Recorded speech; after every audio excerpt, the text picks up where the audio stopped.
What's up, everybody? And today we're checking out the news coming from China after this giant parade they had. It was marking like 80 years since Japan's surrender in World War II. But the big news coming from this giant parade is that they revealed a bunch of weapons that they've been working on. It was a bit of a show of force, and they had a few other people there like Putin and North Korea's leader and all them other lots. So it seemed like quite a big event, especially when it seems like the world is a little bit more divided. It seemed like they really wanted to show force to the Western world that, look, hey, we're still improving, we're doing really well.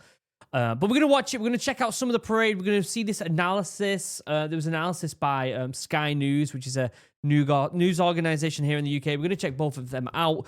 But before we get started, though, check out Chug. 10% off. Link down below for the best drinking vessel in the world. It really is. It genuinely is the best drinking vessel in the world, and I love these things. I have 4 of them. In fact, I gave one to my brother and my dad because they're absolutely fantastic. And they are handmade here in the UK by a small business using sustainable materials. They ship to America and they are selling like crazy. So if you haven't got one yet, 10% off, link down below, free customization, free bag, and they ship to America. Go ahead and do it. Also, check out Morale, my new business. If you haven't already, we are wanting to get people outside more to connect with the outside world, whether that be foraging, whether that be hiking, whether that be just being outside in nature, whether that be teaching children the names of trees and the names of fungi, because even adults these days don't even know the trees that are outside their house, don't know the names of them. So we're trying to do more of that with this drink. It's the beverage that's going to make the money to try and get people outside more, just like the other big drink companies do, like Red Bull and Monster when they sponsor extreme sports. We want to do the same thing, but with the outdoors, with Morale. If you want to be part of the movement, check out the Instagram. Only go and follow the Instagram if you genuinely love the outdoors, because we want to keep it a tight-knit community. I would rather have 1,000 people who are absolutely adamant on being outside as much as possible rather than 10,000 people who are not really bothered about it. So if that is something that you align with, check out the Instagram. Other than that, I don't know which video to start with because I've got 2 videos. I've got this one, which is actually the parade, but it's like 20 minutes long. We're not going to watch the whole thing. And then we've got this really cool analysis by Sky that have gone over some bits and bobs about it. But let's look at some of the parade for now.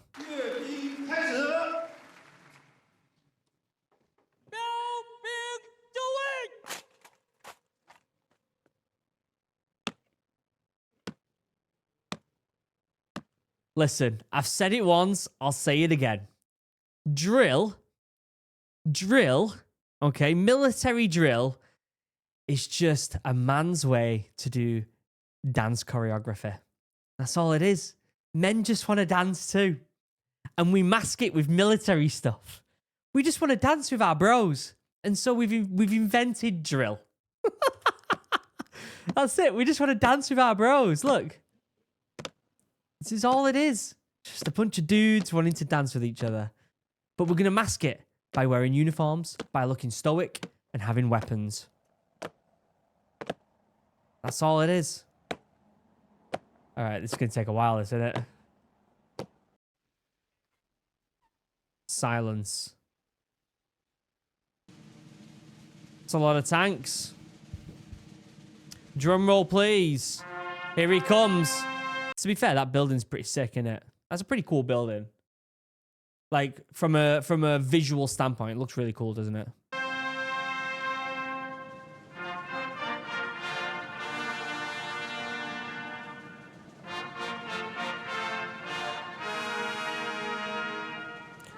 I have never, ever, ever seen him not pull in this face. Have we ever seen him smile? He just looks the same. It just looks disappointed and upset to be there at all times. At all times.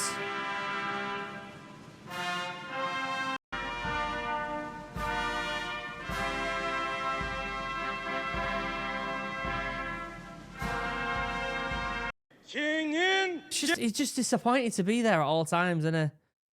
Right, they're going to do a bit of a speech. Cool uniforms. They've got different variants on the flag. I don't know. I've not seen this one here on the right-hand side before. The whole place is quiet. That's pretty impressive, to be honest with you. Look, he's pissed off again. Look at him. He just doesn't want to be there. He wants to go and play Xbox. Oh, mate. Imagine if he farted. But he's all right because it'll suffocate the people in the car, but he's fine out there. Do you know what I mean?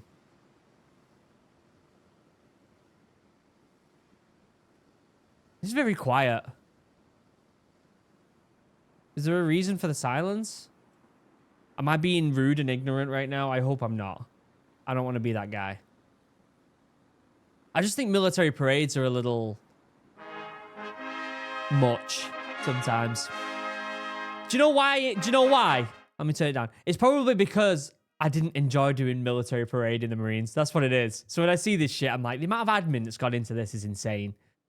You know what I mean? Here we go.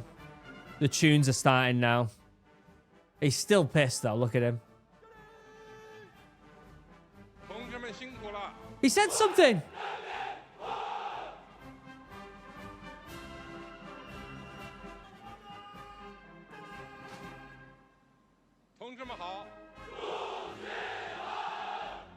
I wonder what he's saying.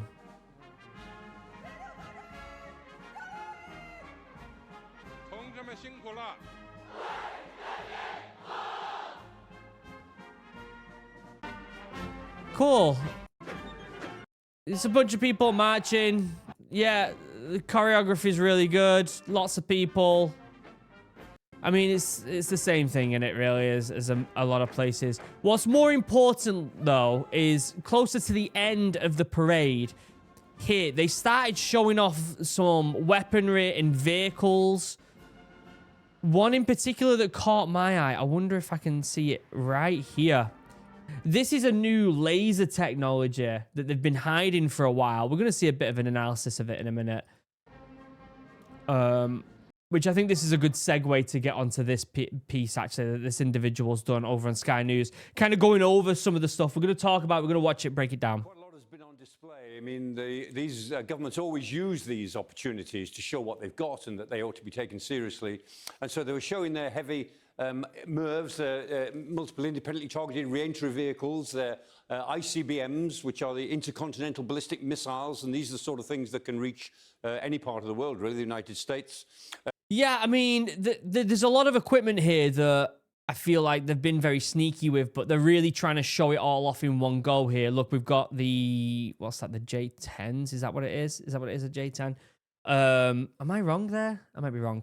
And they've also got the 20s as well, which is kind of like the stealthy version, or at least the more high-tech. That's the one that's practically being copy-pasted from the F-35, isn't it? They showed off their Air Force. That's the J10, which has performed very well for India. Your boy. Wait, he did well for India? They sold him to India? I didn't know that. I'm starting to know my aircraft, guys. Very well for India, actually, in the recent clash with Pakistan. I didn't know that. I didn't know that India bought some of them. And then the J20s. The J20s are the stealth fighters, a bit like the F-35 that we operate in Western countries. Yeah, we did a video on the J20 a while back, and it's so similar to the F-35 that it's so obvious that they've got leaks or something.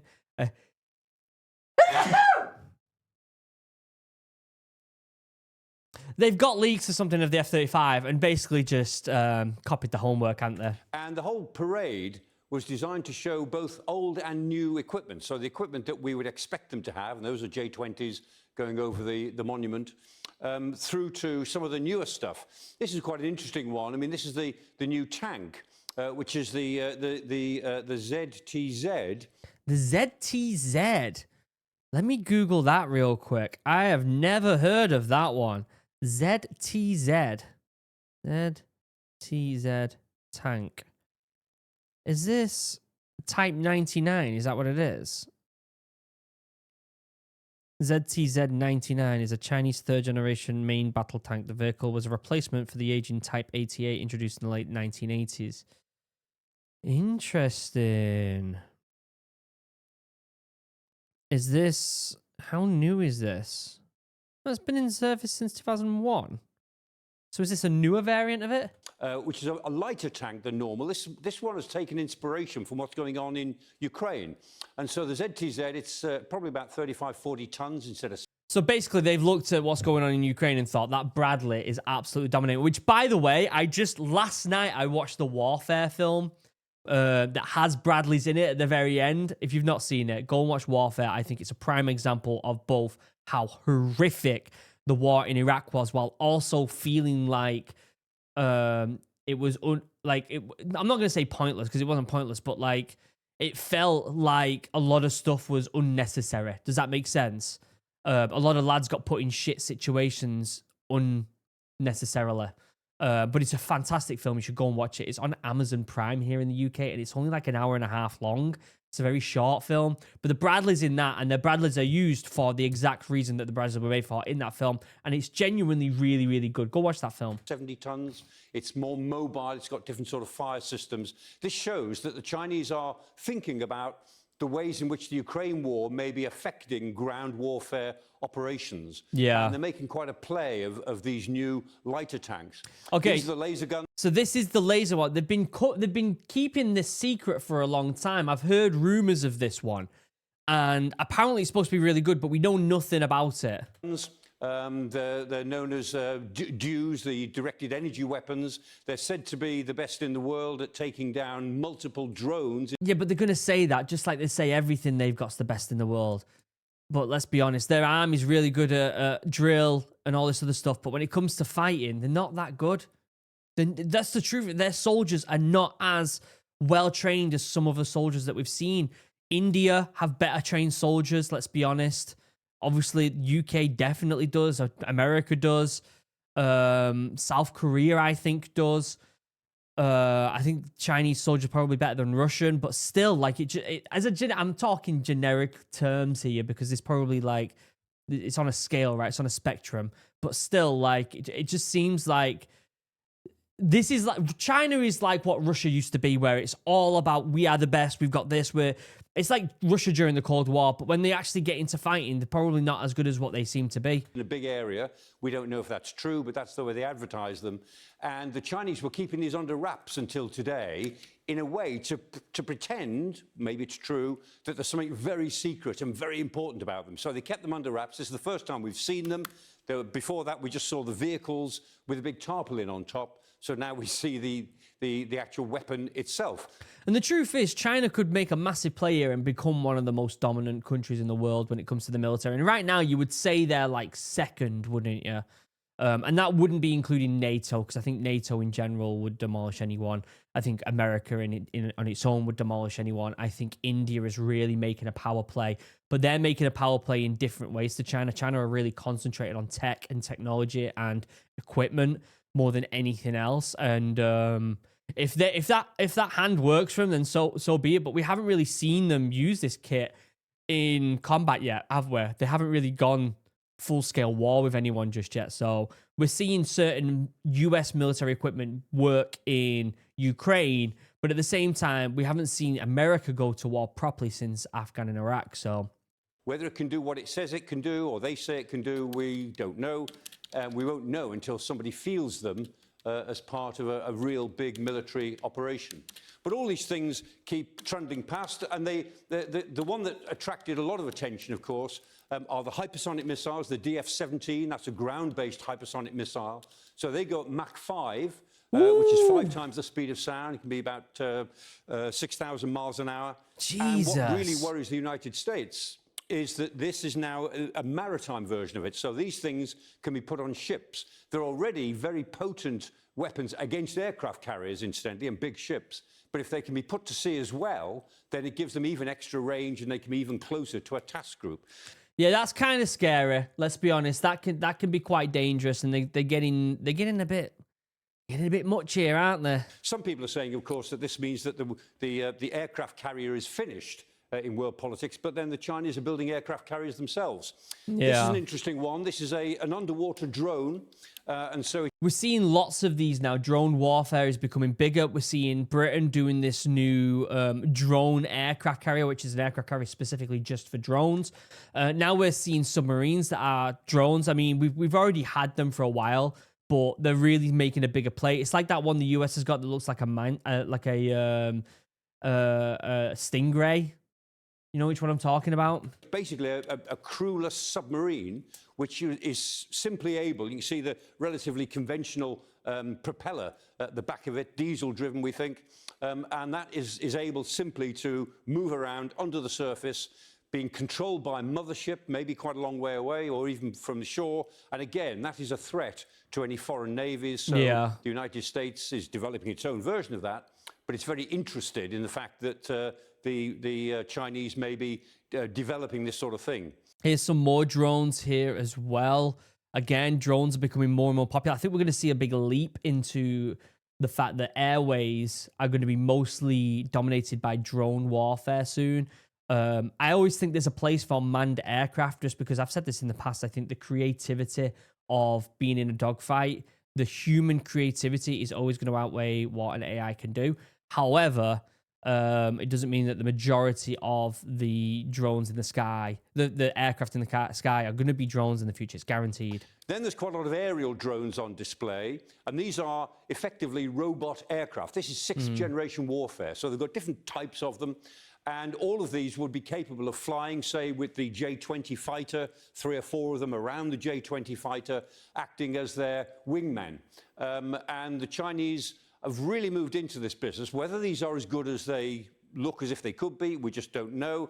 But they're producing more of them all the time. So this is an Yeah, I think it's with this big show of force. I think within the next year or two, the US is going to turn around and be like, hey, here's the new, F-47. I think they're going to have to start showing stuff. The thing with America is they don't, at the same time, they don't have to show anything, do they? Until it actually gets to when the shit hits the fan, when it's actually needed. I don't think the US is really that bothered, to be honest with you, are they? Is an intent. This is telling us that this is robotic warfare, 6th generation. And of course, these are the robotic dogs, or robotic wolves, as they now call them. They take everyone's attention because they run around like dogs or wolves. And they say they've upgraded them so that they're more lethal. They've got surveillance capabilities. They can operate like a very intelligent animal on the battlefield.